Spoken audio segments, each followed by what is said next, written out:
ونستعينه ونستغفره ونؤمن به ونتوكل عليه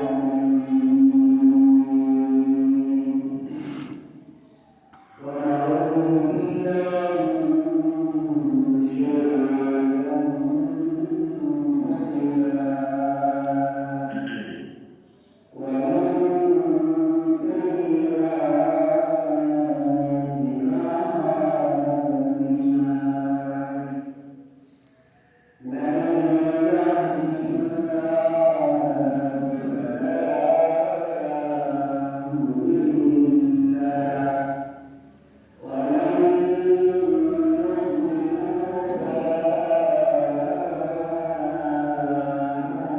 هادي له ونشهد أن لا إله إلا الله وحده لا شريك له ونشهد أن سيدنا وعيدنا وسندنا وشفيعنا ومولانا ومطوانا ومرجانا وحبيبنا محمدا عبده ورسوله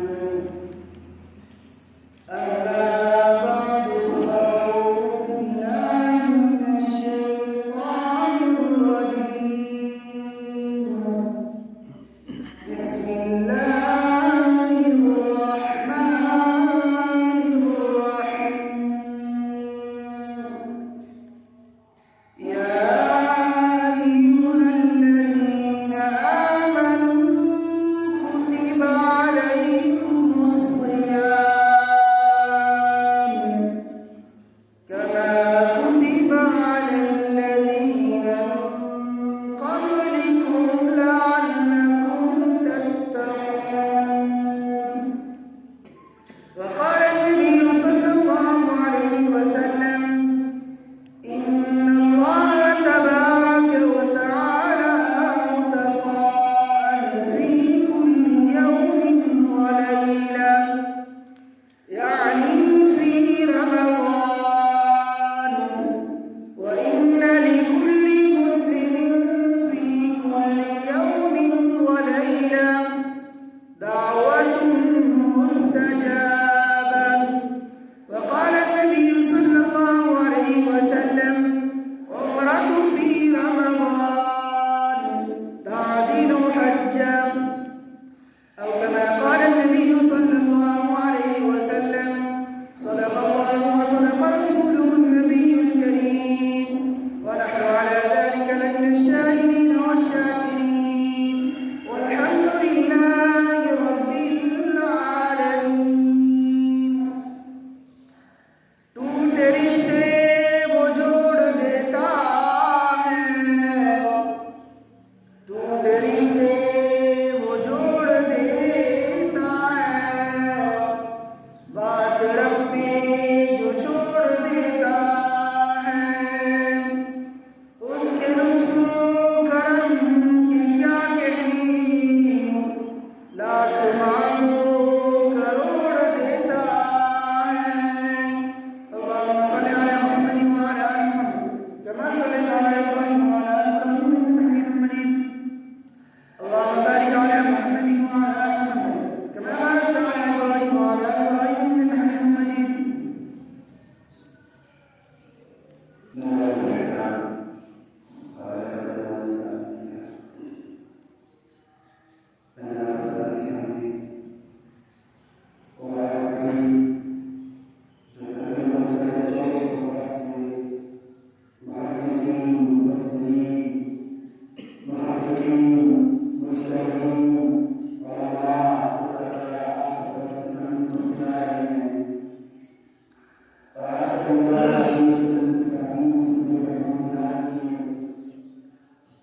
پہلے آیت کا مفہوم اور سے زیادہ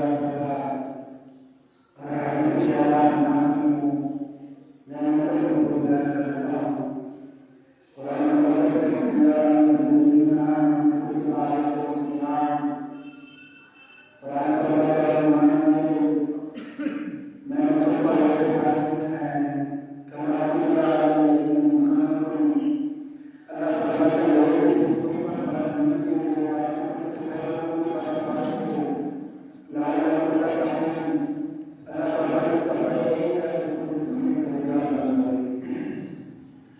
اور آپ صلی اللہ علیہ وسلم نے فرمان پڑھا، حدیث قدسی ہے، اللہ فرماتے ہیں وقطع فی کل یوم و لیلہ، حضور صلی اللہ علیہ وسلم فرماتے ہیں کہ رمضان کی ہر رات اور ہر دن میں اللہ رب العزت بہت سارے لوگوں کو جہنم سے بری کرتے ہیں، یعنی فی رمضان، یعنی رمضان کے ہر دن میں اور ہر رات میں اللہ رب العزت جہنم سے بہت سارے لوگوں کو بری کرتے ہیں۔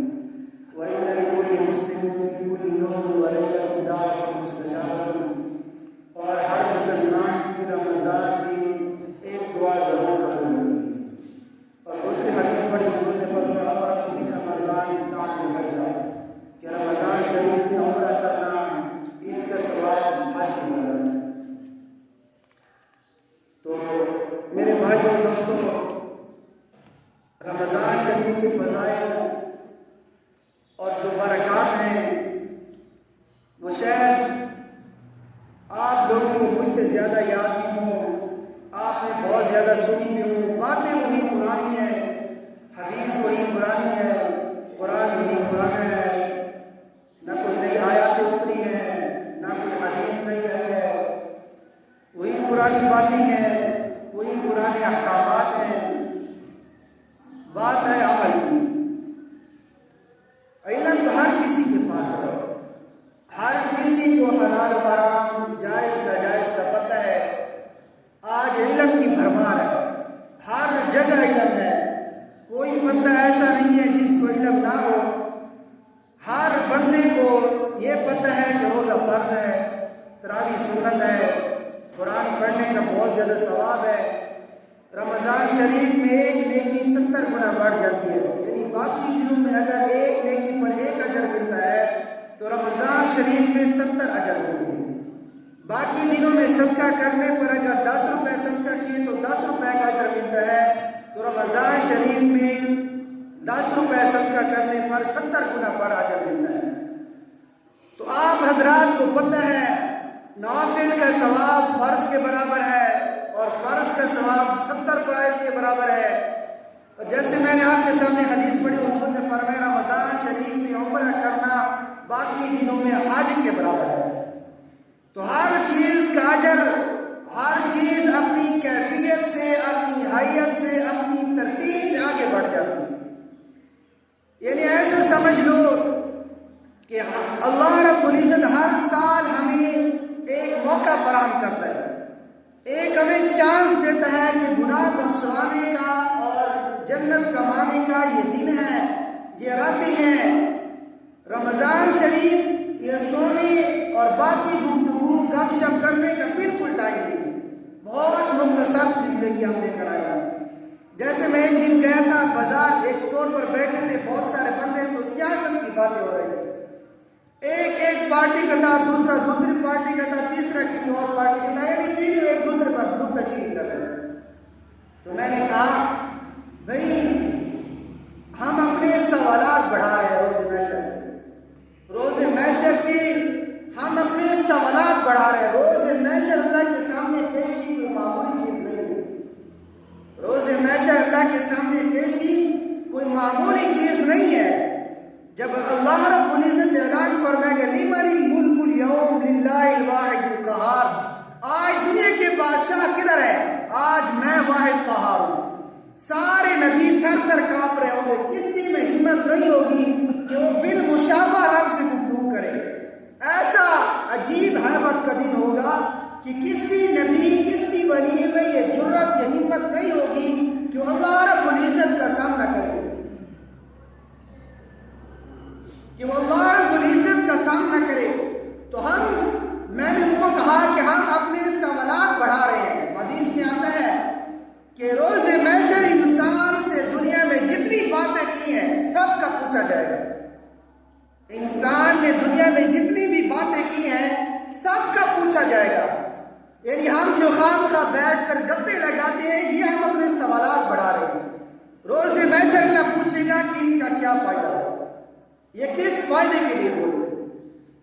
جیسے 2 باتیں نہیں پوچھی جائیں گی، 2-3 باتوں کا نہیں پوچھا جائے گا، باقی ساری باتوں کا پوچھا جائے گا. ایک بیوی سے گفتگو کرنا، یہ نہیں پوچھا جائے گا کہ بیوی سے گفتگو کتنی کی تھی، کتنا ٹائم لگا تھا، یہ نہیں پوچھا جائے گا. سبحان اللہ. اور دوسرا، اور جس نے نیکی کا حکم کیا تھا، نیکی کی ترغیب دی تھی، نیکی کی باتیں کی تھی، اس کا بھی نہیں پوچھا جائے گا. اور تیسرا، جس کسی کو گناہ سے بچنے کی تلقین کی تھی، گناہ کے بچنے کے ڈراؤنے احادیث سنائی تھی یا ان کو ڈراؤنے باتیں بتائی تھی، یہ 3 باتیں نہیں پوچھی جائیں گی. باقی روزمرہ کی جتنے بھی ہم جھوٹ، دھوکے، فضول گوئی کرتے ہیں، روز محشر ان کا ہم سے پوچھا جائے گا. تو یہ رمضان کا مہینہ ایسے فون پہ گپے لگانے کا ٹائم نہیں ہے. بہت مختصر سا پیریڈ لے کر ہمیں اپنے وقت کا پتہ بھی نہیں ہے کہ ہمیں کب امتحان حال سے اٹھا لیا جاتا ہے. دنیا دار امتحان ہے، اس میں ہم امتحان کی حال میں بیٹھ کر کوئی گپے نہیں لگاتا. جو اسٹوڈنٹ امتحان حال میں بیٹھ کر، ایگزامینیشن حال میں بیٹھ کر گپے لگائے، اس کا ارادہ پاس ہونے کا نہیں ہوتا. تو ہم دنیا دار الامتحان میں، ہم ایگزامینیشن حال میں، ہم امتحانی سینٹر میں بیٹھے ہوئے اور ہم ادھر گپے لگائے تو ہم سے بڑا بیوقوف کوئی نہیں ہوگا، کیونکہ ہم اپنے اس پرچے کی تیاری کر رہے ہیں جو پرچہ آؤٹ ہو چکا ہے، جو پرچہ آؤٹ ہو چکا ہے. جس پرچے کے سوالات مجھے اور آپ کو پتہ ہے، جس پرچے کے سوالات مجھے اور آپ کو پتہ ہے، ان سوالات کے ہم نے اس امتحان حال میں تیاری کرنی ہے. اس میں ہم گپے لگانا، فضول باتیں کرنا، فضول گفتگو کرنا کوئی فائدہ نہیں. تو میں نے ان کو کہا یار دیکھو، میرے اور آپ کے بولنے سے نہ مہنگائی میں کمی آتی ہے، نہ پاکستان کرپشن سے پاک ہوتا ہے، نہ امن آتا ہے، نہ سکون آتا ہے. بس ہم اس کو گفتگو کو کلوز کریں، اپنے ایک دوسرے کے جو حالات ہیں، یہ حالات گفتگو کرنے کے بعد بس اللہ کا ذکر کریں. تو یہ مختصر سے جو پیریڈ لے کر ہم آئے ہیں، اس میں ہم نے گپے نہیں لگانے. اور رمضان کا وقت دیکھو، حدیث میں آتا ہے لیلۃ القدر خیر من الف شہر. رمضان شریف میں ایک رات ہے جو 1000 مہینوں سے بڑا، جس کا اجر ہے، یعنی ایک نفل کا ثواب 1000 نفل کے برابر. خیر من الف، 1000 مہینوں سے بڑا ہے ایک رات کا ثواب. جب حدیث میں آتا ہے کہ نفل کا ثواب فرض کے برابر ہو جائے گا، اور فرض کا ثواب 70 فرض تک پہنچ جائے گا. 1 روپے کے صدقے کا اجر 70 روپے تک چلا جائے گا. تو پھر ہم بے وقوف ہیں جو ہم خواہ مخواہ گفتگو کر رہے ہیں. چھوڑو ان گفتگو کو، ان گپ شپ کو کلوز کر دو. اب صرف اللہ رب العزت کے کلام کی تلاوت کرو. جیسے قرآن شریف کی تلاوت کرنے پر ایک حرف پر 10 نیکیاں ہیں، ایک حرف پر 10 نیکیاں. لیکن رمضان میں ایک حرف پر 70 نیکیاں. عموماً ایک حرف پر 10 نیکیاں ہیں، لیکن رمضان شریف میں ایک حرف پر 70 نیکیاں. تو عجیب بات ہے کہ اللہ رب العزت ہمیں بلا رہا ہے. اللہ ہمیں بلا رہا ہے کہ بھولے بھٹکے انسان، یا ایھا الانسان ما غرک بربک الکریم، اے انسان تجھے رب کریم سے کس نے دھوکے میں ڈال دیا؟ کیوں میرے سے دور ہو رہا ہے؟ کیا بات ہے جو میرے سے دوری کر رہا ہے؟ اللہ ہمیں بلا رہا ہے. اللہ اپنی رحمت کی بارش برسا رہا ہے ہم پر. ہم اس کے نیچے نہ آئیں تو ہم سے بڑا بدبخت کیا ہوگا؟ اللہ رب العزت نے دنیا میں ہر چیز میں سرداری کا نظام قائم کیا. اب دیکھو، جنگل میں شیر کی سرداری ہوتی ہے، جنگل میں جانوروں کا سردار شیر ہے. ایسے فرشتوں کی سرداری جبرائیل امین کے پاس ہے، اور آسمانی کتابوں کی سرداری قرآن مقدس کے پاس ہے. 18,000 مخلوقات کی سرداری انسان مکرم کے سر پر ہے. ایسے اللہ رب العزت نے دنوں کی سرداری جمعے کو دی ہے، دنوں کی سرداری جمعے کو دی ہے. ایسے مہینوں کی سرداری میرے اللہ رب العزت نے رمضان شریف کو دی ہے، اور رمضان شریف کی سرداری اللہ رب العزت نے شب قدر کو دی. تو اتنی بڑی سرداری کا مہینہ، ہر طرف سے رحمت کی بارش آ رہی ہے. بارش جب برستی ہے نا تو وہ گندی بوٹی پر بھی پڑتی ہے اور اچھے فصل پر بھی پڑتی ہے۔ بارش برستی ہے تو کتنا گھاس اگاتا ہے، جو جانور بھوک سے مرا تھا ہر طرف سے سبزہ اگاتا ہے۔ اب رحمت کی بارش شروع ہے، اللہ گناہگاروں کو بلا رہا ہے کہ آؤ تو صحیح میرے در پر، ایک بار تو کہہ دو کہ اللہ ہم سے غلطی ہو گئی، اللہ ہم معافی چاہتے ہیں، میں معاف نہ کروں پھر کو۔ یہ رحمت کا ابر آ چکا ہے، رحمت کی بارش برس رہی ہے ہم پر، رحمت ہر طرف سے ہمیں بلا رہی ہے، پر بدبختی ہماری ہے کہ ہم اس رحمت میں نہ آئے۔ رمضان کی وجہ تسمیہ، ویسے اس میں بہت زیادہ وجہ تسمیات ہے لیکن ٹائم تھوڑا تھا اس لیے مختصر چاہتا۔ رمضان کا مطلب ہے جلانا، مختصر عنوانات میں تفصیل میں نہیں جانا چاہتا۔ رمضان کا مطلب ہے جلانا، یعنی یہ انسان اپنی تپش سے، اپنی گرمی سے انسان کے گناہوں کو جلا دیتا ہے، یا اپنی تپش سے، اپنی گرمی سے، اپنی حرارت سے انسانوں کے گناہوں کو جلا دیتا ہے، اس لیے اس کو رمضان کہتے ہیں۔ حضرت ابن الفضل رحمہ اللہ فرماتی ہیں، تابعین وہ فرماتے ہیں کہ ہم 6 مہینے رمضان کا انتظار کرتے ہیں کہ رمضان کب آئے گا، رمضان کب آئے گا، اور 6 مہینے کے جب گزر جاتا تھا تو ہم 6 مہینے اس دعا کرتے کہ اللہ یہ گزرا ہوا رمضان ہماری طرف سے قبول فرما۔ 6 مہینے ہم قبولیت کی دعا کرتے اور 6 مہینے ہم رمضان کے آنے کا ویٹ کرتے، رمضان کے آنے کا انتظار کرتے۔ تو اصل میں ذوق عبادت اور چیز ہے، ذمہ داری اور چیز ہے۔ عبادت کا ذوق پیدا ہو جائے نا، پھر رمضان ہے رمضان کا کوئی فرق نہیں۔ وہ ایک شعر ہے نا کہ اے خواجہ از شب قدر چے پرسی تو نشانی، اے خواجہ از شب قدر چے پرسی تو نشانی، اے خواجہ تو شب قدر کی نشانیاں پوچھ دے میرے کو، اے خواجہ تو میرے کو شب قدر دی نشانیاں پوچھ دے۔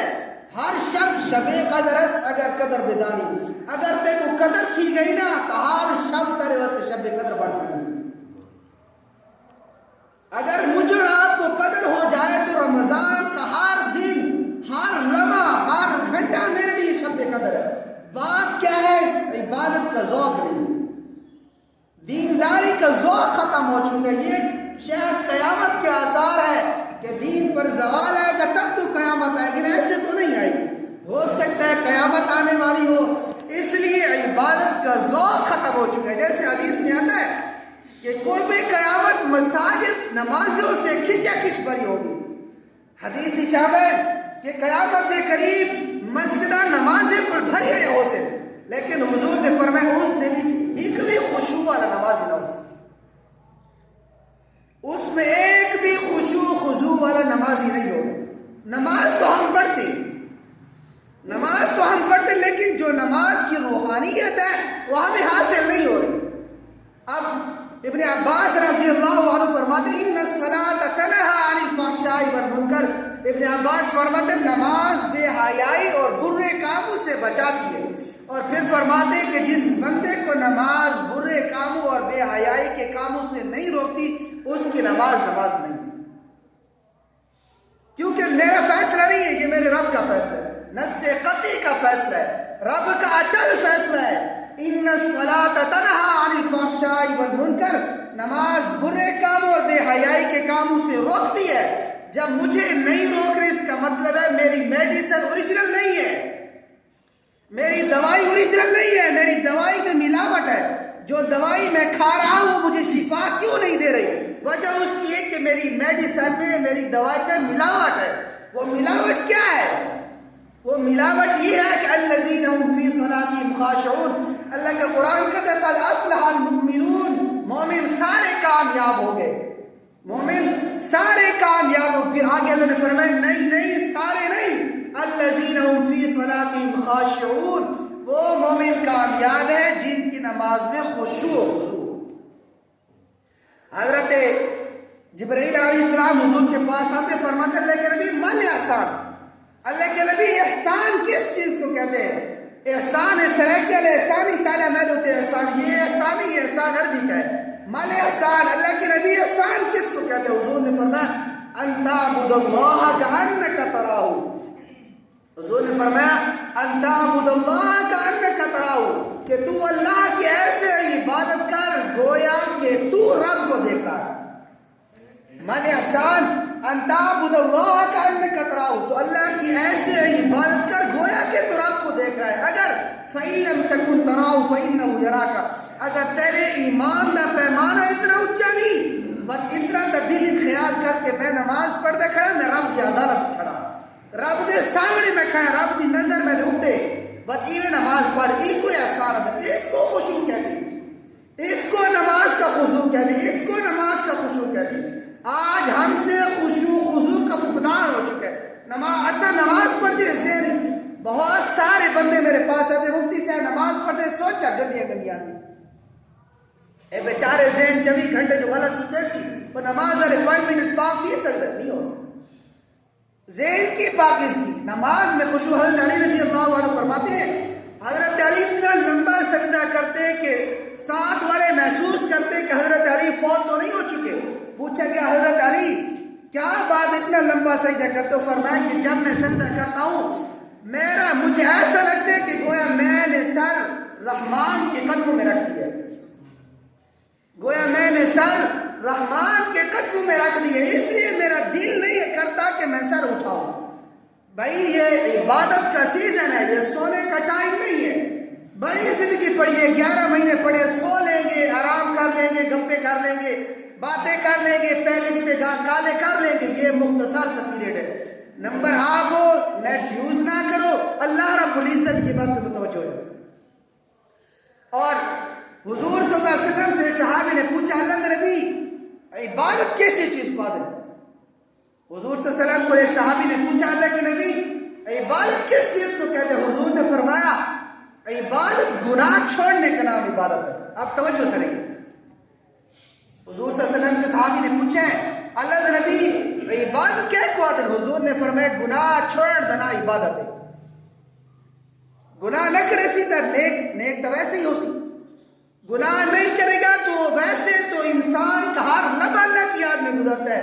مسلمان کا ہر لمحہ ہر سانس ذکر اللہ پہ نکلتی ہے. جب وہ گناہ نہیں کرے گا تو عبادت ہی ہے نا. جب گناہ بھی کرے عبادت بھی کرے تو پھر فائدہ نہیں ہے. حضور نے فرمایا گناہ چھوڑ دے، یہ عبادت ہے. اور حضور صلی اللہ علیہ وسلم نے فرمایا کہ روز محشر روزہ داروں کے لیے ایک مخصوص دروازہ ہوگا جس کا نام ہے باب الریان. اس دروازے سے صرف روزہ دار ہی داخل ہوگا، اس دروازے سے اور کوئی داخل نہیں ہوگا. اس دروازے سے صرف اور صرف روزہ دار ہی داخل ہوگا. دوسری حدیث میں حضور نے فرمایا علیک بالصوم فإنه لا مثل له، روزہ رکھا کر، روزے دیا بے ریا عبادت کو نہیں تے روزے دی مثال ہی نہ مل سکے. حضور نے فرمایا روزہ رکھا کر، روزے دیا ہمتا بے ریا عبادت کو نہیں تے روزے دی مثال ہی تک نہ مل سکے. اب میں یہاں پر ایک بات، جیسے کوئی گناہگار تو گناہگار انسان ہی ہے، وہ وضو کرنے والے بڑی کوشش ہوتی کہ کوئی گھوٹ چپ پھونک کے میرے منہ سے لگا وانے میں نے روزہ نہ ٹوٹ وانے. ہر گناہگار کا یہ نظریہ ہے، وہ چاہے جتنا بھی ظالم ہے، جتنا بھی گناہگار ہے، اس کا یہ نظریہ ہے کہ اگر ایک گھونٹ پانی کا منہ میں چلا گیا، بھول کر بھی غلطی سے چلا گیا، بھول کر نہیں غلطی سے چلا گیا تو میرا روزہ ٹوٹ جائے گا. کوئی بھی بندہ اپنے ہاتھوں سے روزہ نہیں توڑتا. کیوں؟ وہ اسے یہ ڈر ہے کہ میرا روزہ ٹوٹ جائے گا. کیوں؟ اب وضو کر رہا ہے، مجھے تو پتہ نہیں ہے کہ وہ سارا پانی اس نے باہر ڈالا ہے یا کچھ اندر بھی لے لیے. وہ اللہ کو حاضر سمجھتا ہے. توجہ سے وہ اللہ کو حاضر سمجھتے ہیں کہ میرا رب تو دیکھ رہا ہے نا. وہ باتھ روم میں نہانے گیا، ادھر تو کوئی اس کے ساتھ نہیں تھا، وہ پانی پی لیتا، نہیں پیا. کیوں؟ وہ یہ جانتا ہے کہ یہاں بھی میرا رب مجھے دیکھ رہا ہے. وہ کمرے کے کونے میں چھپ کر گلاس پانی کا پی سکتا ہے. کیوں نہیں پیتا؟ اس لیے نہیں پیتا کہ میرا رب مجھے یہاں بھی دیکھ رہا ہے. اگر یہ اللہ کی حاضری اور یہ اللہ کی حضوری اور یہ اللہ کے استحضار ہر مومن کے دل میں ہر عمل کے وقت آ جائے تو گناہ کبھی نہیں کر سکتا. وہ گناہ جیسے روزہ توڑنے سے وہ ڈرتا ہے کہ میرا رب تو دیکھ رہا ہے نا، اس کو تو پتہ ہے کہ میں نے پانی پیا یا نہیں پیا، اگر یہ حضوری، اگر یہ اللہ کا استحضار اس کے دل میں باقی معاملات میں آ جائے تو گناہوں کے لیے ہمیشہ بچ جائے۔ اور دوسری حدیث میں الصیام والقرآن یشفعان یوم القیامہ، روز محشر روزہ اور قرآن یہ دونوں سفارشی ہوں گے۔ روز محشر قرآن اور روزہ دونوں سفارشی ہوں گے۔ روزہ دار ہوگا تو روز محشر اللہ روزہ پل صراط پہ کھڑا ہوگی، جب روزہ دار پل صراط سے گزرے گا تو وہ روک کر کے اللہ اس نے میری وجہ سے بھوک برداشت کی تھی، اللہ اس نے میری وجہ سے پیاس برداشت کی تھی، اللہ اس نے میری وجہ سے دھوپ برداشت کی تھی، میری وجہ سے گرمی برداشت کی تھی، اللہ اگر تو مجھے اپنا حق سمجھتا ہے تو پھر اس کو پل صراط سے گزارے بغیر بخش دے۔ اور قرآن بھی حدیث میں آتا ہے جب حافظ قرآن قبر میں جاتا ہے تو قرآن جسم کی شکل میں آ جاتا ہے، فرشتے اس طرف آتے ہیں، قرآن اس طرف، فرشتے اس طرف، قرآن اس طرف، فرشتے اوپر، قرآن اوپر، فرشتے نیچے، قرآن نیچے۔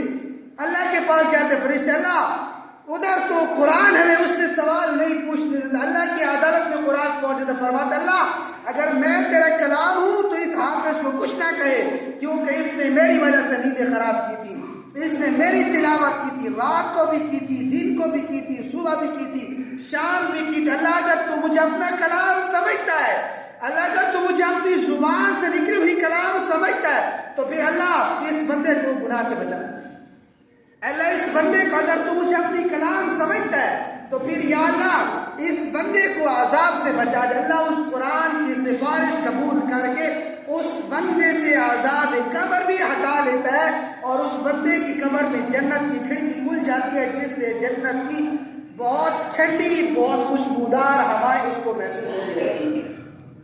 ٹائم ختم ہو گیا۔ ایک بندے نے پوچھا ہے زکوٰۃ کا، تو زکوٰۃ میرا مشورہ یہی ہے کہ زکوٰۃ دینی ہے تو آج کل میں ہی دے دو۔ بہت سارے لوگ 20-25 کے بعد زکوٰۃ نکالتے ہیں، زکوٰۃ دینے کا فائدہ نہیں ہے۔ زکوٰۃ کس لیے؟ چاہے امیر اگر کپڑے پہن کے کھڑا تو غریب کا بچہ بھی تو کپڑے پہن کے کھڑا ہو، 25 کے دن زکوٰۃ ملے گی تو ان کو درزی و تو اسپیشل بولنے سے جو کپڑے سیدھے سے نہیں۔ اگر زکوٰۃ دینے کا شوق ہے تو پھر ابھی چند ہی دنوں میں زکوٰۃ دے دو تاکہ وہ کپڑے بچوں کے لے سکے، بچوں کی شاپنگ کر سکے، بچوں کی جوتے لے سکے، وقت سے پہلے اس کو دے دیا جائے۔ 25-26 کے بعد زکوٰۃ دینے کا فائدہ نہیں ہے۔ ہاں تیرے سر کو بال ٹل، ویسی تیرے سر سے بال ٹل جائے گا پر اس کا فائدہ اگلے غریب کو نہیں ہوگا۔ جیسے میں اس کی ایک مثال دیتا ہوں کہ ایک ہے حاضری لگوانا، ایک ہے حاضری لگوانا اور دوسرا ہے استاذ کا منظور نظر بن جانا۔ ایک ہے حاضری، نالائق شاگرداں دی حاضری لگ ویندی رہتی، لائق شاگرد دے اوتے استاد دی نظر ہوتی، نالائق اصل یہ شاگرداں دی حاضری لگ ویندی، لیکن متقی نیک لوگوں کے اوپر اللہ کی نظر ہوتی ہے، اللہ کے وہ منظور نظر ہوتی۔